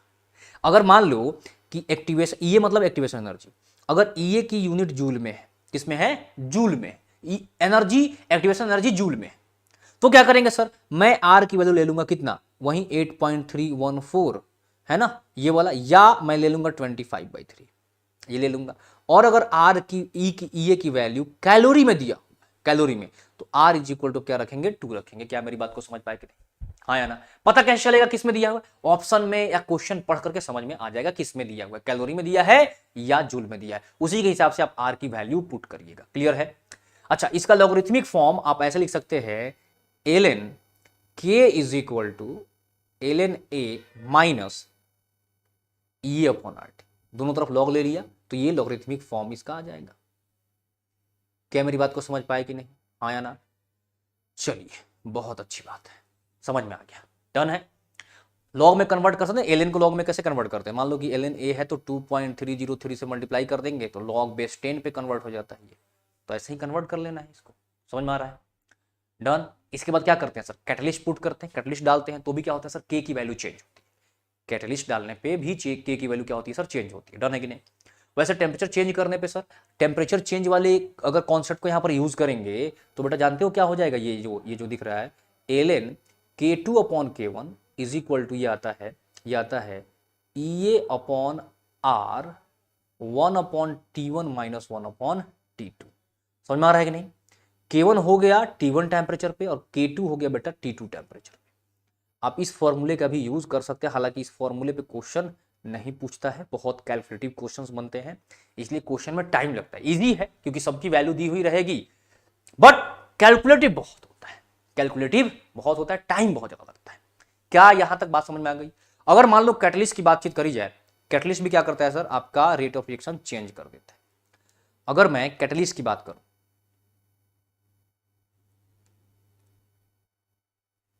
अरे कैटलिस्ट की बात करो, कैटलिस्ट भी क्या करता है सर? रेट ऑफ रिएक्शन को इंक्रीज कर देता है। क्या कर देता है? रेट ऑफ रिएक्शन को इंक्रीज करता है। कैसे करता है? रेट ऑफ रिएक्शन, चूंकि ये जानते हो कैसे इंक्रीज करता है? देखो, ध्यान देना, समझना थोड़ा सा।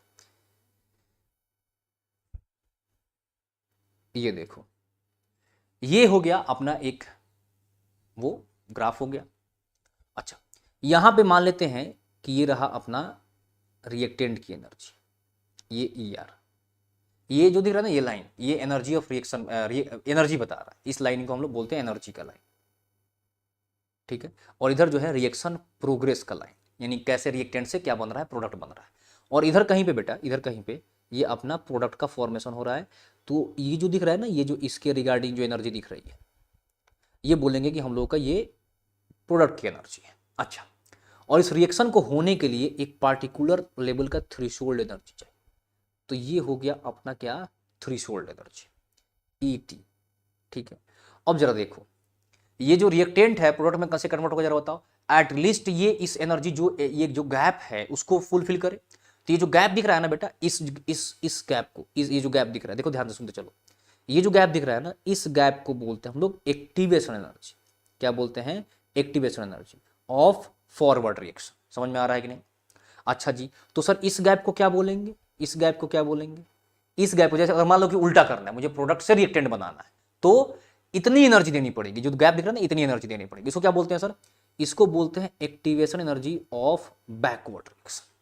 क्या बोलते हैं sir? Activation energy of backward reaction का। डन?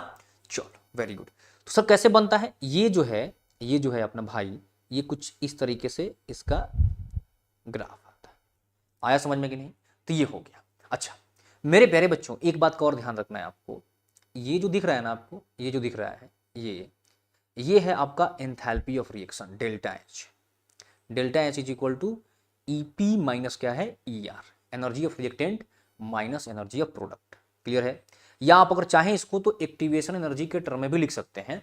कैसे लिखेंगे sir? E forward minus E backward. देखो ना, तो delta H is equal to, अब क्या लिख सकते हो, E forward activation energy of forward minus activation energy of backward. समझ में आ रहा है कि नहीं? तो दो तरीके से आप क्या कर सकते हैं, एक्टिवेशन एनर्जी कैलकुलेट कर सकते हैं। चलिए चलिए जी, बहुत अच्छी बात है। बहुत बढ़िया, डन। आ गया समझ में, हाँ या ना? क्लियर है? अच्छा, जिसमें बेटा रिएक्टेंट ऊपर होता है ना, रिएक्टेंट की एनर्जी अगर ज्यादा होती है, जैसे अगर ई आर ग्रेटर देन क्या है, ई पी है, जरा देखो ई आर बड़ा है, मान लो कि ये 100 और ये है 10, तो कितना आ जाएगा, -90। तो ये रिएक्शन होता है एक्सोथर्मिक। क्या होता है सर? एक्सोथर्मिक। अच्छा उल्टा हो जाए तो, अगर मान लो कि E R less than EP हो जाए, ईपी बड़ा हो जाए, तो क्या हो जाएगा सर, यही बन जाएगा एंडोथर्मिक। एंडोथर्मिक, बात समझ में आ रहा है कि नहीं? तो क्या होगा, तो जो ग्राफ दिख रहा है ना, ये जो ग्राफ दिख रहा है, एनर्जी ऑफ रिएक्टेंट नीचे है, नीचे है, ये रिएक्टेंट से भी ऊपर चला जाएगा। मान लो कि रिएक्टेंट का यहां पर है, तो वहां पर दिखेगा प्रोडक्ट का एनर्जी, तो क्या बोलेंगे उसको सर, एंडोथर्मिक। बात समझ में आ रहा है कि नहीं? क्लियर हुआ, हाँ या ना? जल्दी जरा फटाफट से बता दीजिए। अब जो कैटलिस्ट है ना बेटा, वो क्या करता है, एक अल्टरनेट पाथ देता है, इसको एक अलग रास्ता देता है, जिसमें जो आपका थ्रेशोल्ड एनर्जी है ना, वो अलग हो जाता है। देखो थ्रेशोल्ड एनर्जी क्या होता है सर, अलग हो जाता है। समझ में आ रहा है कि नहीं? अब देखो थ्रेशोल्ड एनर्जी अलग हो गया ना, तो जो मैक्सिमम जो पार्टिकल्स थे जो इस रेंज में आ रहे थे, वो भी क्या होने लगे, पार्टिसिपेट होने लगे। तो पार्टिसिपेट होने लगे तो क्या हो जाएगा सर, रेट ऑफ रिएक्शन बढ़ जाएगा, इंक्रीज कर जाएगा। क्या मेरी बात को समझ पाए कि नहीं? क्लियर हुआ कि नहीं, हाँ या ना? डन। और जो आपका कैटलिस्ट होता है ना, वो बहुत ज्यादा अमाउंट में नहीं चाहिए होता है, थोड़ा सा ही अमाउंट मिलेगा तो काम हो जाता है उसका। क्लियर है? तो चलिए फिर अब क्वेश्चन प्रैक्टिस स्टार्ट करते हैं सर फटाफट से। यहां तक हम लोग क्या कर लिए, पूरा का पूरा कॉन्सेप्ट वाला पार्ट कंप्लीट कर लिए। चलिए आइए सर, क्वेश्चन प्रैक्टिस आ जाइए। आज ये 2018 का क्वेश्चन है, जरा इसको सॉल्व करके देखिए क्या बोल रहा है। मेरे प्यारे बच्चों, क्वेश्चन में बोल रहा है कि when initial concentration of the reactant is doubled. अरे वाह, जो अभी क्वेश्चन कराया था जस्ट उसी बेस्ट है।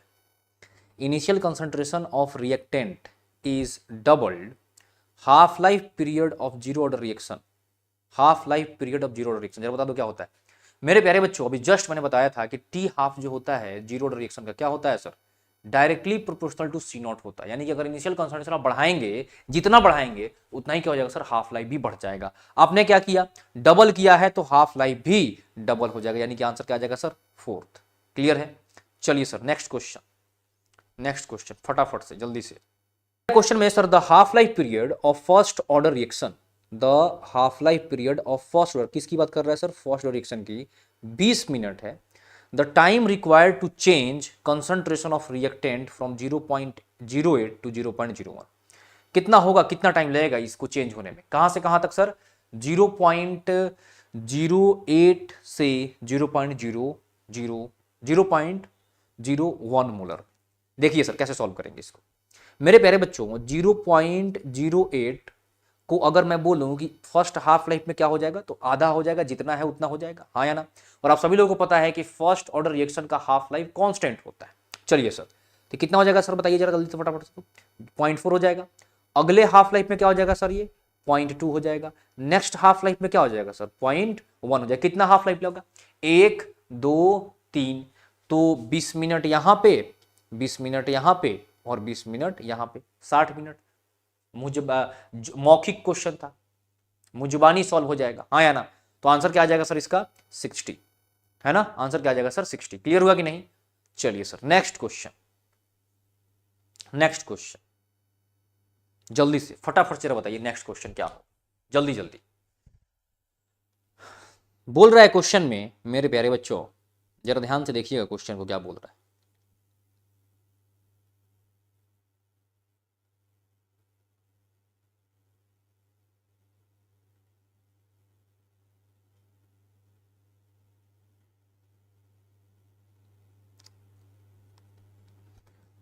बोल रहा है कि if the rate constant for a first order reaction is K, the time required for the completion of 99% of the reaction is given by, कितना टाइम लगेगा 99% रिएक्शन को होने में।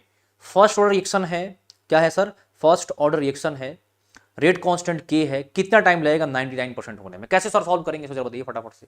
एकदम इजी है, बहुत आसान है, देखो कैसे करेंगे मेरे प्यारे बच्चों। अभी जस्ट आप लोगों को मैंने फॉर्मूला बताया था, k is equal to 1/t ln C0/c, हाँ या ना।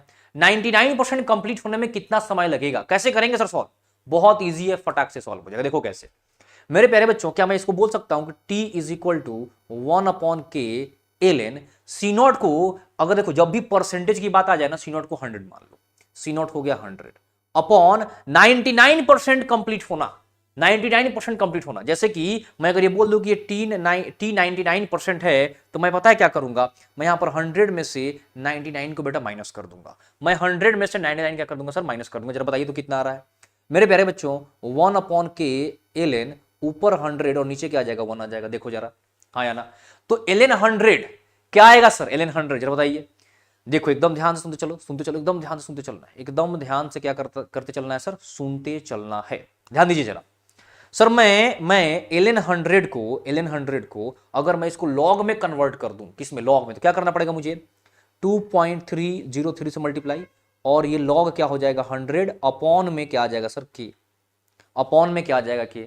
लॉग 100 की वैल्यू 2 होती है सर, लॉग 100 की वैल्यू 2 होती है सर, कर दीजिए मल्टीप्लाई। तो 2.303 इंटू 2/k कितना आ गया सर, 606, और आ गया 4/k, यानी 4.606, यानी कि आंसर नंबर 3 थर्ड हो जाएगा आपका आंसर। क्या मेरी बात समझ में आई, हाँ या ना। एकदम इजी क्वेश्चन, बहुत इजी क्वेश्चन है। नेक्स्ट क्वेश्चन 2021 में पूछा हुआ क्वेश्चन है, बहुत आसान क्वेश्चन, ग्राफ का क्वेश्चन है, ये भी मैंने बताया है जस्ट अभी थोड़ी देर पहले, एक बार चेक करके बताइए मुझे जल्दी से, एक बार जल्दी से चेक करके बताइए सर मुझे क्या आएगा आंसर। मेरे प्यारे बच्चों, बोल रहा है कि एक रिएक्शन है जिसकी एंथैल्पी देखिए कितनी दी हुई है, -4.2, यानी कि रिएक्शन कैसा है सर, रिएक्शन साफ साफ दिख रहा है कि एक्सोथर्मिक का मतलब सर ER बड़ा होगा और EP छोटा होगा, ER ऊपर होगा, EP नीचे होगा। अब जरा देखो ना कौन सा है, जरा देखो ना कौन सा है, यही तो पूछ रहा है कि कौन सा होगा, जरा देखो कौन सा है। सिर्फ और सिर्फ एक ही दिख रहा है ना सर, देखो यहाँ पर B ऊपर है, B की एनर्जी ज्यादा, यानी प्रोडक्ट का एनर्जी ज्यादा है, मतलब कि ये एंडोथर्मिक है, ये दोनों बराबर हो गया। यहाँ पर प्रोडक्ट रिएक्टेंट ऊपर, प्रोडक्ट नीचे, यही तो है, ये और नीचे वाला दोनों क्या है सर, एंडोथर्मिक। क्या मेरी बात को समझ पाए कि नहीं, यानी कि आंसर क्या आ जाएगा sir, second, answer is second. Clear है, चलो बहुत इजी क्वेश्चन, एंड नीट में तो इतना आसान क्वेश्चन देख रहे हो, कितना आसान क्वेश्चन पूछ रहा है। नेक्स्ट क्वेश्चन, जरा फटाफट से आंसर बताया जाए सर, जल्दी से, इसका क्या होगा, जल्दी से।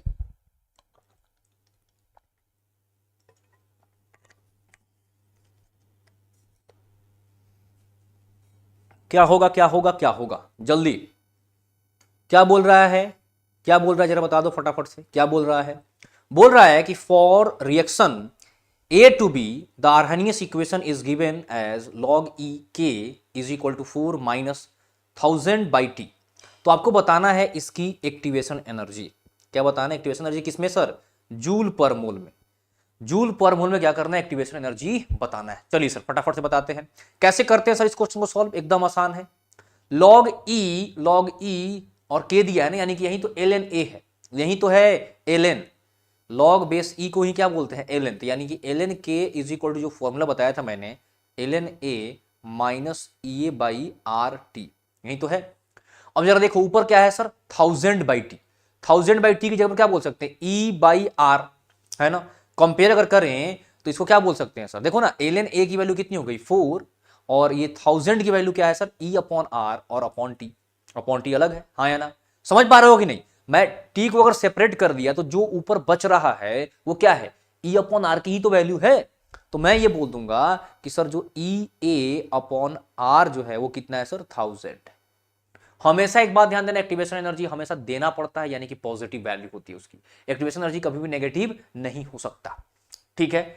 चलिए सर जरा बताइए कितना होगा आंसर, कैसे करेंगे sir, EA is equal to 1000R मुझे आंसर जूल में चाहिए, तो मैं आर की वैल्यू किस में रखूंगा, जूल वाले में, यानी कि 8.31 है ना, यानी कि 1000 इंटू 8.314, ये कितना आ जाएगा सर, 8314, यानी कि आंसर आ जाएगा मेरा फर्स्ट। आंसर क्या आ जाएगा सर, फर्स्ट वाला। क्लियर हुआ कि नहीं? चलो नेक्स्ट क्वेश्चन। नेक्स्ट क्वेश्चन, एक रिएक्शन दिया है जिसमें A2 और B2 से क्या बन रहा है sir, 2AB occurs by the following mechanism, इस मैकेनिज्म से बन रहा है, सही बात है। तो ऑर्डर बताना है क्या होगा मेरे प्यारे बच्चों। सबसे स्लो स्टेप जरा देखो तो कौन सा है, यही तो है, this step is slow step, यही क्या बन जाएगा हमारा, RDS, यही बन जाएगा RDS, rate determining step. Okay very good. तो सर मैं क्या, अगर RDS मिल गया मुझे, तो क्या मैं R is equal to K into A2 नहीं लिख सकता? और क्या मैं नहीं बता सकता कि इसका ऑर्डर 1 है? जी हाँ बिल्कुल बता सकते हैं, ऑर्डर 1 हो गया।